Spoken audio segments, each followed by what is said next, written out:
Hello everyone, আসসালামু আলাইকুম। সবাই কেমন আছেন? আশা করি সবাই ভালো আছেন। আল্লাহর রহমতে আমরাও ভালো আছি। বরাবরের মতো নতুন আরও একটা ভিডিও নিয়ে আপনাদের সামনে হাজির হয়ে গিয়েছি। আশা করি আমার আজকের ভিডিওটা আপনাদের ভালো লাগবে। তো এই যে আমি আজকে রেডি হয়ে গিয়েছি। তো আজকে একটু বাইরে বের হব। আর আজকে কিন্তু আমার মনটা মোটামুটি একটু ভালো। তো ভাবছিলাম বরগুনাতে একটা রাজপ্রাসাদ হয়েছে, তো সেটা নিজে দেখবো, আপনাদেরকেও দেখাবো। তো চলুন দেখি আপনাদেরকে সেটা দেখাতে পারি কি না। তো যাই হোক না কেন, রাজবাড়িটা কিন্তু অনেক বেশি সুন্দর ছিল। তো এই রাজবাড়িটা কোথায়, আপনারা যদি কেউ যেতে চান তাহলে অবশ্যই কমেন্টস বক্সে জানাবেন, আমি অবশ্যই ঠিকানাটা দিয়ে দেবো। তো যাই হোক না কেন, এখানে নূর আর আমি একটু গানের সাথে মুখ মেলাচ্ছিলাম। তো নূর আমার সাথে গান গাওয়ার জন্য খুব আগ্রহী ছিল, তো ওকে একটু মুখ মেলে দিচ্ছিলাম। ও তো গান তেমন একটা ভালো পারে না। তো যাই হোক, আমরা কিন্তু রেডি হয়ে একেবারে ফুল রেডি। এখন একটু বাসায় বসে একটু ভিডিও করছিলাম নূরের সাথে। তো আমাদের এখান থেকে আমাদের রাজবাড়িতে যেতে প্রায় 70 টাকা মতো খরচ হয়েছিল।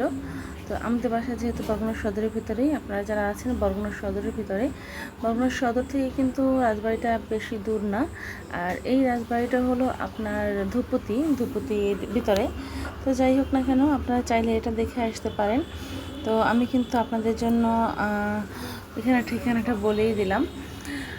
মহাসড়ক ব্রিজের গোড়া থেকে একেবারে একটা অটো নিয়ে আপনারা চলে যেতে পারবেন সরাসরি। তো যাই হোক না কেন, এভাবে আমরা রেডি করে এবার বাইরে বের হয়ে পড়েছি। বাইরে বৃষ্টি ছিল, যদিও আজকে ওখানে যাওয়ার প্ল্যান ছিল না, আজকে যাওয়ার প্ল্যান ছিল সুরঞ্জনা। তো সুরঞ্জনা আজকে আর যাওয়া হয়নি, কারণ অনেক লেট হয়ে গেছে, দুপুর দিকে অনেক বৃষ্টি ছিল। তো এই জন্য আর যাওয়া হয়নি। তো ভাবলাম যে এখন তাহলে একটু রাজবাড়িটা দেখতে যাই। এদিকে কিন্তু নূর রেডি হয়ে গিয়েছে, আর আমিও দোকানে এসে অনেকক্ষণ প্রায় ওয়েট করছিলাম। নূরের বাবা টাকা পাঠাবে, অলরেডি নূরের বাবা তখন টাকা পাঠিয়েছে। এরপরে কিন্তু আমরা ফুচকা খেয়েছিলাম, সেটা আর ভিডিও করতে পারিনি, খুবই তাড়াহুড়ো করছিলাম। আর এই যে চলে এসেছি সেই রাজবাড়ির কিন্তু কিছু কিছু ভিডিও আপনাদের সাথে শেয়ার করছি, কারণ এটা আমি লুকিয়ে করেছি একেবারে।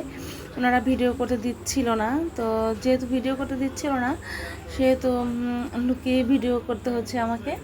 তো যাই হোক না কেন, এই এরপর চলে গিয়েছিলাম আমরা সার্কিট হাউস। আর এখানে এসে কিন্তু অনেক বেশি মজার সিঙ্গারা খেয়েছি বোম্বাই মরিচ দিয়ে। তো যাই হোক না কেন, এখানে মোটামুটি আজকে লোক কম ছিল, একটু মাঠে বৃষ্টির পানি ভরা। তো যাই হোক না কেন, তারপর আমরা এখানে এসে কিছু টাইম ঘুরেছি, একটু ভিডিও করেছি। তো যাই হোক, অনেক বেশি ভালো লেগেছে এখানে এসে, নূর অনেক বেশি আনন্দ করেছে।